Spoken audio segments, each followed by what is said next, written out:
Praise the lord. చాలాసార్లు మనం ప్రార్థించి ప్రార్థనకి ప్రతిఫలం రాలేదని విసుగుపోయి నిరాశలో ఉంటాము.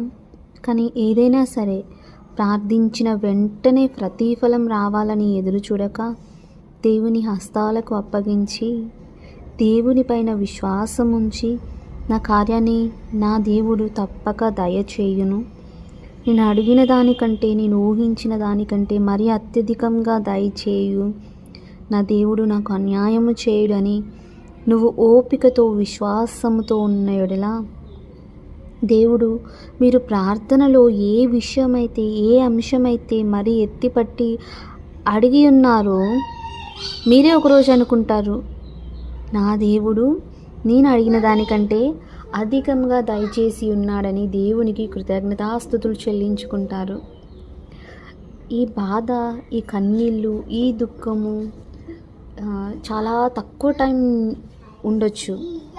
కానీ రేపు దేవుడు నీ జీవితంలో కార్యము చేసిన తర్వాత ఆయన అనుగ్రహించు సంతోషము నీతో సదాకాలం ఉండును. ఈరోజు నువ్వు కార్చిన కన్నీటికి రేపు నీ జీవితంలో గొప్ప కార్యము జరిగి ఈ కన్నీటియే ఆనంద బాష్పంగా మార్చగల గొప్ప దేవుడు.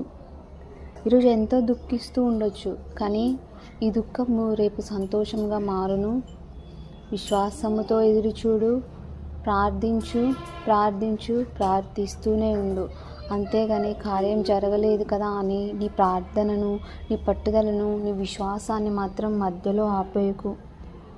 ఎన్నో శ్రమలు వస్తూనే ఉంటాయి.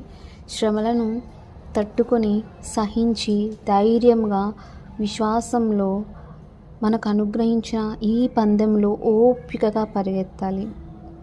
అలా పరిగెత్తినప్పుడే నీ విశ్వాసం ఎంత గొప్పది అని దేవుడికి అర్థమవుతుంది. మధ్యలో వదిలేస్తే ఇంకా మన విశ్వాసము ఏ పాటితో మనమే అర్థం చేసుకోవాలి.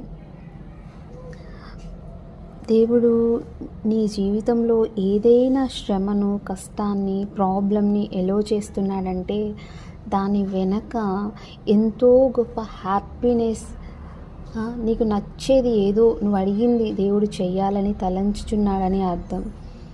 మేలు అనేది కీడు వెనక దాగి ఉంటుంది, కీడు వెనక మేలు తప్పక ఉంటుంది. కాబట్టి నీ జీవితంలో ఉన్న కీడులన్నీ తొలగించి దేవుడు నిన్ను, నీ కుటుంబాన్ని విస్తారమైన మేలులతో తృప్తిపరచునుగాక. ఆమేన్.